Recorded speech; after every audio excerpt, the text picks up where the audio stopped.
Episódio 4 da Guerra Sangrenta dos Mil Anos. Chegou a hora dos capitães da Gotei 13 começarem a serem massacrados pelos Quincy's. Com a ajuda, galera, com um detalhe, com a ajuda dos próprios capitães da Gotei 13. Como assim? Que história é essa? Gente, vocês viram o que aconteceu no episódio? É um negócio assim que eu não consigo nem descrever. Os caras, eles foram informados, gente, olha só. Tá chegando uma galera que tem a habilidade de selar a Bankai de vocês, então tomem cuidado. E o que os caras fazem lá? Vamos lá, galera, todo mundo junto! Bankai! Bah! Cara, e a reação deles foi a melhor coisa de todas, tipo, como se eles não soubessem o que ia acontecer e eles foram lá e ativaram mesmo assim. Como é que pode? Você vê que a coisa tá feia de verdade quando o cara menos louco nessa Soul Society é o Mayuri-sama. É o cientista maluco lá. Esse é o cara menos louco dessa Soul Society, porque é o cara que chegou lá e falou: gente, pelo amor de Deus, por que vocês fizeram isso? Vocês deviam ter esperado o diagnóstico pra pensar antes de agir. Mas não, os caras foram lá e liberaram Bankai mesmo, nem aí, sabendo que poderia ter acontecido.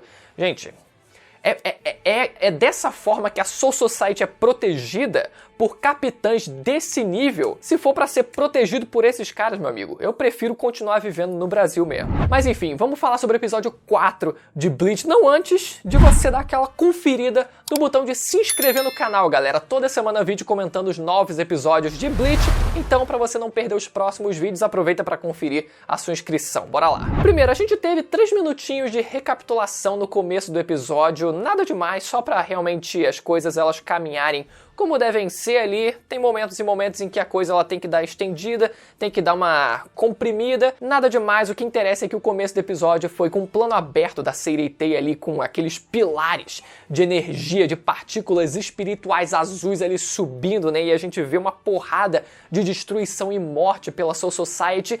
E nesse episódio a gente tem uma porrada de introdução de personagem que a gente vai falar aqui sobre cada um deles, um pouquinho sobre cada um deles. O primeiro deles foi que já tinha aparecido no final do episódio passado, que foi o Sternritter, letra B, que é o Jugran. Lembrando, ele é o letra D, galera, com aquela aparência dele ali, né, todo branquinho ali, loirinho, de olhos azuis ali. Lembra uma certa galera aí da Alemanha, né? Lembra uns certos alemães aí de uma certa época. E esse é o Sternritter que chega cortando o cara de óculos lá, né? Que lembrava o Aizen. E pra tirar dúvida de vocês, a gente não vê a cena explícita dele sendo partido ao meio, mas isso não foi uma questão de censura. Foi exatamente como foi no mangá. A gente não vê o corpo dele sendo dividido ao meio de fato, né? E eles nem precisariam se segurar pelo que a gente viu no episódio passado, não é mesmo, né? Então foi realmente pra seguir mais ou menos como foi no mangá. Depois a gente vê outro Sternritter, que foi o letra U, que foi o Nanana. Esse que se depara, não tem muito o que falar sobre ele, né? Lembra um pouco, talvez, ali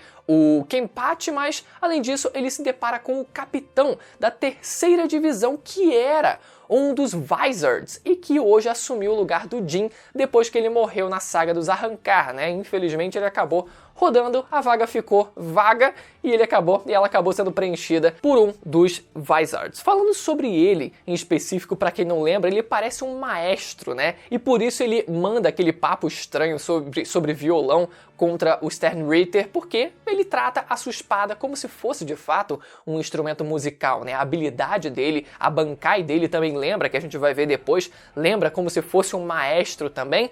Enfim, então por isso que ele tava com aquele papo todo estranho, mas tem mais a falar sobre ele do que o próprio Sternritter Nanana, que, bom, não mostrou muita coisa por enquanto. Depois tivemos a Sternritter letra E, que é chamada de Bambieta, uma garotinha ali que chega cortando meio mundo de random, né? Engraçado isso. Justamente para fazer um contraste, né? Ela sendo uma garotinha que parece tão delicada, que meu Deus, mas mesmo assim ela tá lá cortando geral, né? Parece ser uma das mais violentas, inclusive, e quem chega pra parar ela foi o Komamura, e eles têm uma troca de diálogos ali muito boa, né? Dele perguntando, meu Deus, mas uma garotinha ali, fazendo parte desse bando de rebelde, como assim?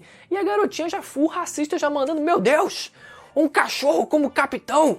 Mas caraca, a coisa tá feia mesmo pro lado da Soul Society. E, pô, tá faltando gente, estão colocando até animal. Depois o Sternritter letra F. Esse aí, galera, é um dos meus favoritos. A aparência dele, que é chamado de Asnot, que tem uma aparência de masoquista muito maneira ali com os espinhos na máscara dele, em que, se eu não me engano, durante o episódio inteiro ele não soltou uma palavra. Me corrijam se eu estiver errado, mas ele no episódio inteiro parece que ficou em silêncio, só agindo. E não só os espinhos que a gente vê na máscara dele também, mas ele também usa as partículas espirituais em formas também de espinhos, né? Como se fossem ali cones que vão perfurando ali os randoms ali, os Shinigamis randoms ali. Muito legal, um personagem muito interessante que não precisou nem abrir a boca, mas só a aparência dele já é completamente bizonha. E quem foi ao encontro dele foi o Renji, né? O Renji vai ao encontro dele, ele tem um primeiro combate ali que não dá em nada, ele não estava conseguindo ferir o Sternritter, mas chega depois o Byakuya para ajudar, galera. A aparição e a introdução dele de fato ali, né? Aparecendo para ajudar depois. Muito legal, já falando sobre esse bloco aqui em conjunto, né? E chega e tenta cortar, agora é a vez do Byakuya, de tentar cortar o Sternritter, e ele até consegue cortar a mão daquele Quincy, do Asnot, né? Ele consegue cortar a mão dele, o que já dá um hypezinho bom em cima do Byakuya, mas a coisa não é tão fácil assim, né? Não continua tão fácil assim. Depois que o Renji ele tenta prender o Asnot com a sua Shikai, o Byakuya lança um corte direto na cara dele ali, várias pétalas ali na cara dele que não dão em nada. Ele consegue tancar sem problema nenhum. E é nesse momento que o Byakuya toma a melhor decisão que ele já fez na vida. Ele decide ativar a maldita Bankai, sabendo que já tinha relatos de que eles estavam conseguindo anular as bancais. A princípio o termo usado era um selamento das bancais. A gente viu que na verdade eles estavam conseguindo roubar, não só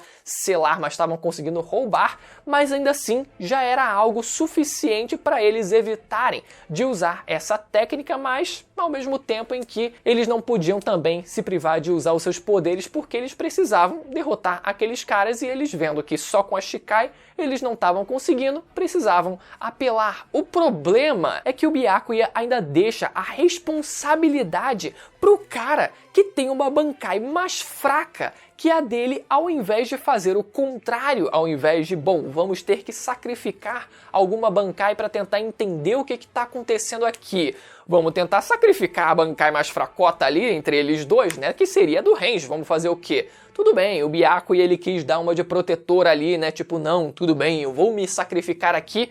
Mas, porra, cara, tem uma questão de matemática ali. E não só ele. Ainda por cima, não só o Byakuya ativa a Bankai dele, mas o Hitsugaya ativa, o Komamura ativa e a Soifon também ativam ao mesmo tempo. Galera, foi uma cena linda deles quatro ali, plá, vamos todo mundo ativar a Bankai, sensacional, não tenho o que falar quanto a isso, mas, porra, se comuniquem, sabe? Por mais que eles não estivessem no mesmo local ali, estivessem longe um do outro, cara, e talvez eles não pudessem se comunicar ali de imediato, mas que eles saíssem lá da reunião com o Yamamoto com um plano. Pelo amor de Deus, você vai sair, vai enfrentar uns caras que estão selando bancais e vai todo mundo ativar a Bankai ao mesmo tempo? Pô, pelo amor de Deus, né, meu amigo? Então ativa uma só, vai só o Renji então. Renji, pelo amor de Deus, ative a sua Bankai aí, isso aí sirva como sacrifício pra gente entender o que tá acontecendo de fato.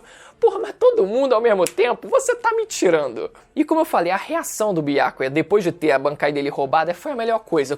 A reação dele, tipo, eu só acredito vendo. E aí o Byakuya ele vê e fica, meu Deus, não tô acreditando. Inclusive foi legal ali da gente ver o conflito do Hitsugaya, né? Por ele ter perdido a sua Bankai. Ele em específico, ele começa a sofrer muito ali, porque ele não tá conseguindo mais sentir a Bankai dele, o que faz muito sentido o conflito que ele teve, porque desde sempre ele é um cara, um moleque extremamente esforçado, que tá sempre em treinamento, sempre tentando masterizar a sua Bankai, e depois dele ter visto que a Bankai dele foi roubada, a gente, depois de ver todo esse processo dele tentando aprimorar a Bankai dele e depois dela ser roubada, bom, a gente consegue entender o conflito do Hitsugaya nesse momento, né? Seguindo, a gente vê depois o Shunsui se deparando com o Sternritter letra N, chamado de Robert. Esse cara, galera, a gente tem uma cena de ação entre eles ali muito legal, que ele também consegue se movimentar ultra rápido e através dessa movimentação, dessa velocidade absurda dele,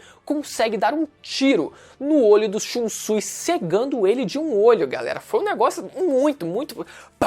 Inclusive a música que tava rolando, além da cena ter sido muito foda, tem uma música rolando ali que só aumenta ainda mais a tensão daquele momento. Já no Huecomundo, o Ichigo segue destruindo o Sternritter letra Q, o Opie, né? Uma animação muito top, inclusive, também dele voando, né? Do Opie voando e depois atirando no Ichigo ali, uma cena de ação no começo ali daquele bloco do episódio também muito legal. E depois o Urahara atirando no Opie, finalizando ele. Depois deles conversarem um monte, né? O Urahara finalmente consegue entender como funcionava o poder dele e mete lá um tirão, pô!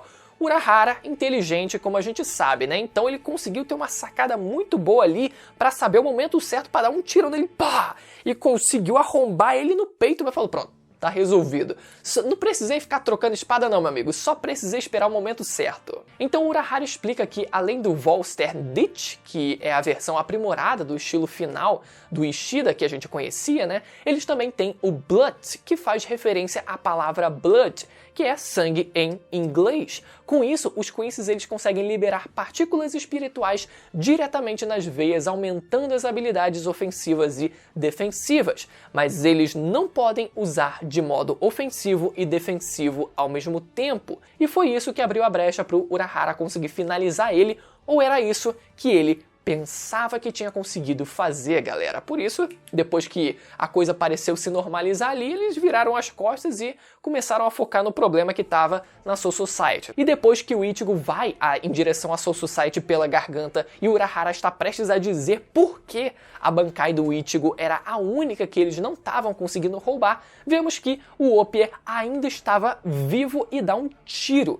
trancando a garganta como se fossem ali fitas adesivas, né, feitas de energia. Foi algo bem criativo, né, como se estivesse literalmente costurando a garganta ali com aqueles adesivozinhos. E nisso a gente vê que o Urahara também levou uma flechada nas costas, e não só ele, mas também a Orihime e o Chad foram arrombados na garganta, galera. E encerra com o Opie prendendo o Ichigo numa prisão de partículas e fechando ele dentro da garganta. Entre o Huecomundo e a Soul Society, ele conseguiu executar o plano dele de conseguir segurar o Ichigo, galera. Uma tensão muito grande no final desse episódio, ali todo mundo se ferrando, seja de um lado, seja do outro, e o Ichigo agora completamente impotente, sem conseguir fazer nada, preso entre os dois mundos, galera. E o detalhe é que durante o episódio inteiro a gente nem sequer vê a cara do Rei Quincy, ele nem precisou aparecer para a gente ver toda a desgraça começando a acontecer agora, se tratando dos capitães da Soul Society, gente. Foi muito bom, muito burro da parte deles, convenhamos, galera, convenhamos que foi de uma burrice que eu não consigo descrever. Mentira, eu consegui descrever sim, mas foi algo que não teve como não achar engraçado.